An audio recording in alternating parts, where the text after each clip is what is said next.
এটা কি দিচ্ছ? এটা আমি রোস্টেড চিকেন বানাচ্ছি গো। রোস্টেড চিকেনের মধ্যে এটা কি দিলে? এটা লঙ্কার গুঁড়ো? না, লঙ্কার গুঁড়ো না, কাশ্মীরি। ও আচ্ছা আচ্ছা, কালারের জন্য, তাই তো? কালারটা ভালো আসবে। দেখি একটু ম্যারিনেট করো। ম্যারিনেশন করেছি, ভিতরে অনেক কিছু দিয়েছি যেটা বলবো না। ও সিক্রেট আমাদের এটা আমাদের সিক্রেট। এখন পড়ে গেল হলুদ গুঁড়ো। এটা তো সবাই জানে। আমরা একদম পরিষ্কার করে সবকিছু।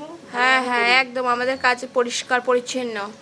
ভিডিও দেখলেই বুঝতে পারবে। ম্যারিনেশন করে নেব। তাহলে এবার এটাকে 1-2 ঘন্টা আরামে রেখে দেবো। দেখতে কি ভালো লাগছে।